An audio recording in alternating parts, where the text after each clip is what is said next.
An ICE agent there shot and killed Renee Good just last week.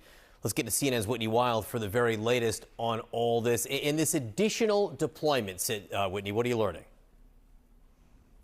Well, this is a massive increase, John, because this was already the largest immigration action to date with 2,000 agents spread throughout the Twin Cities. Now we know that it's going to be a 50% increase, 3,000 agents spread throughout that area.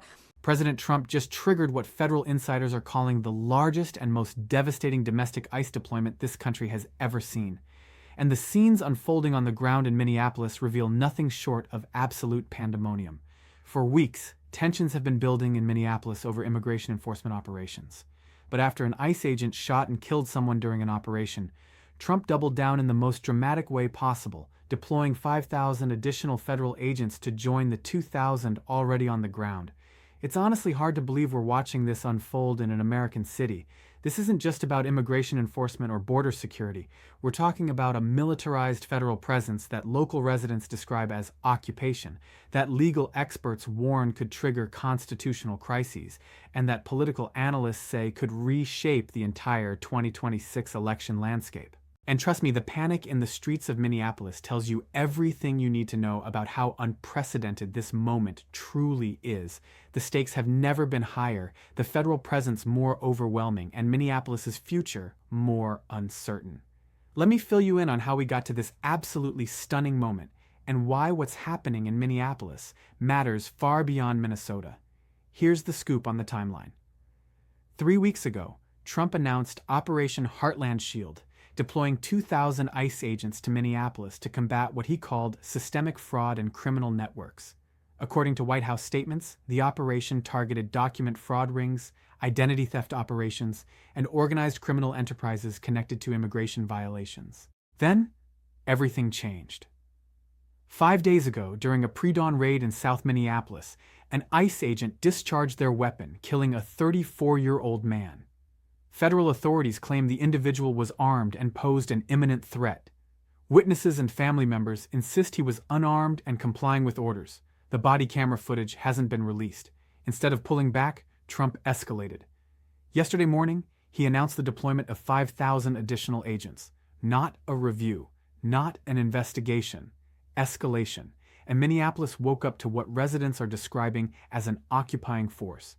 According to Department of Homeland Security sources, the 5,000 agents began arriving in Minneapolis within hours of Trump's announcement. Charter flights from across the country, convoys of unmarked vehicles, staging areas established in federal buildings throughout the metro area. Reports from journalists on the ground describe a city transformed overnight. ICE agents in tactical gear at major intersections, mobile command centers in parking lots, helicopter surveillance becoming constant background noise. According to local news crews, the federal presence is visible in every neighborhood with significant immigrant populations. Talk about a show of force that goes beyond anything we've seen in domestic immigration enforcement. Residents describe checkpoints appearing without warning. Traffic stops that locals say have nothing to do with driving violations and everything to do with checking immigration status. According to multiple first-hand accounts, people are afraid to leave their homes. One Minneapolis resident told reporters, "I was driving to work and got pulled over by agents in an unmarked car. They asked for my license and immediately started asking about my immigration status. I was born here. This is America. When did this become normal?" Another resident described the scene in her neighborhood. "There are agents on every corner, helicopters overhead constantly. My kids are terrified to go to school. Our neighbors who've lived here for 15 years are talking about fleeing to Canada. This isn't enforcement. This is intimidation." According to the Minneapolis Star-Tribune, emergency hotlines established by immigrant advocacy groups have been overwhelmed with calls. People asking if they should send their children to school, whether it's safe to go to work, how to prepare if agents come to their door. Now, this isn't the first time Trump has made sweeping claims about fraud in cities with large immigrant populations. During his 2024 campaign, he repeatedly alleged massive voter fraud in Minneapolis without providing evidence. After taking office, he claimed document fraud rings were operating in dozens of American cities. We've seen this pattern before. Make broad allegations, deploy federal resources, escalate despite local opposition, frame any resistance as proof of corruption. The fraud claims themselves remain largely unsubstantiated in specifics. The administration speaks in generalities: massive networks, systemic corruption, organized crime. But concrete evidence presented to the public remains limited. Court filings show dozens of arrests, but the scale doesn't match the rhetoric of an operation deploying 7,000 federal agents. The reaction on the ground in Minneapolis is a mixture of fear, confusion, anger, and for some, support. According to community organizers, entire neighborhoods have essentially shut down. Businesses owned by immigrants are seeing dramatically reduced foot traffic. Schools report attendance drops of 30–40% in some districts. Churches and community centers have become de facto sanctuaries where families are gathering, afraid to return to their homes. Maria Gonzalez, a 15-year resident of Minneapolis, described her experience. Yesterday, agents came to my apartment building. They were banging on doors, demanding people open up, checking everyone's documents. My daughter was crying. My neighbors were terrified. Some people have legal status and they're still afraid because the agents are so aggressive.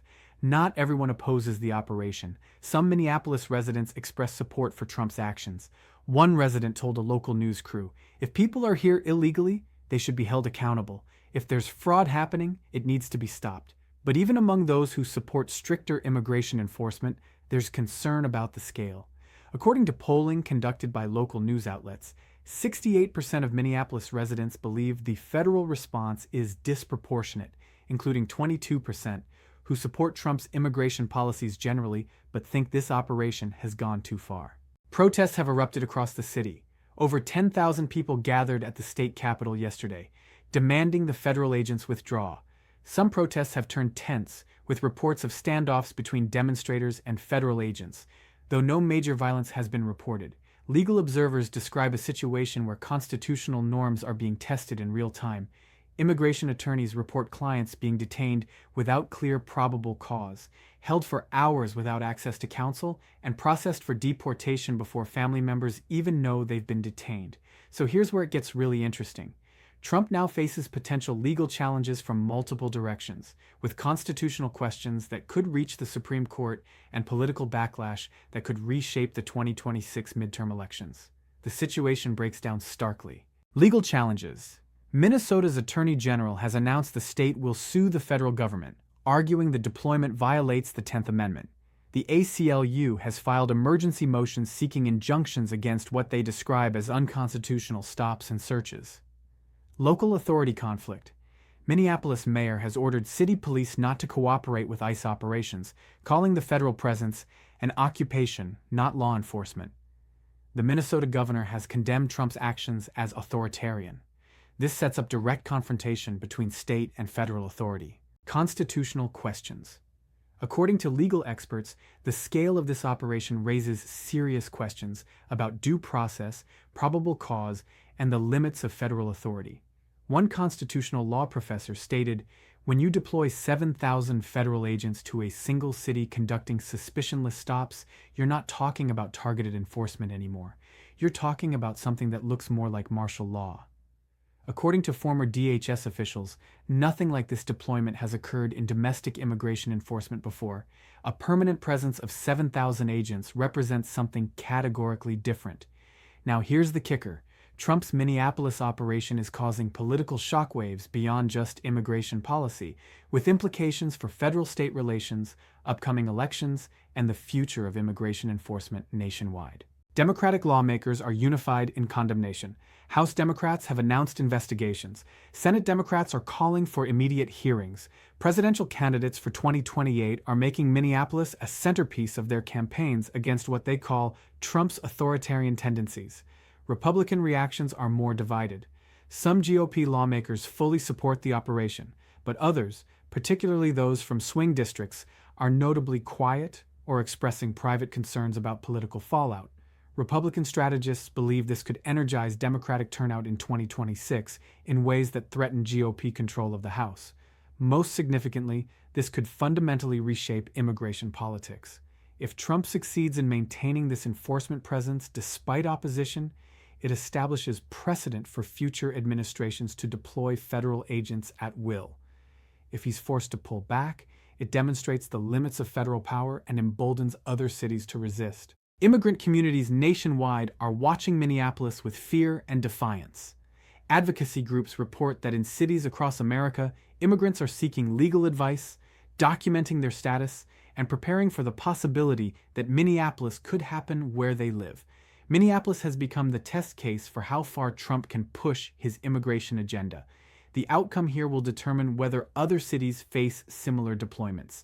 So, let's break down what this means, because it's not just about immigration enforcement or document fraud allegations. First, we're witnessing an unprecedented deployment of federal agents that has transformed daily life for hundreds of thousands of residents. The 7,000 agents now operating in Minneapolis represent a show of force with no modern parallel. Second, the legal and constitutional questions this raises could reshape federal-state relations for generations. When state governments refuse to cooperate and the federal government responds with occupation-level presence, we're in uncharted legal territory. Third, the political implications extend far beyond Minneapolis.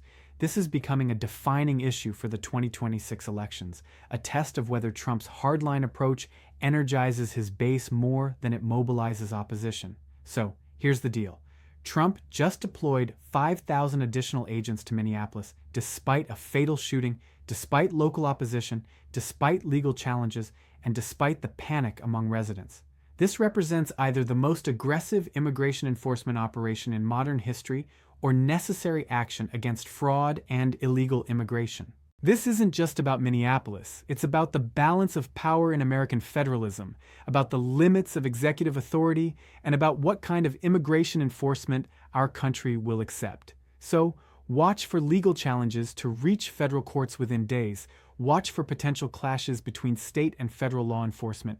Watch for how this plays in swing districts where Republicans need wins to maintain congressional control.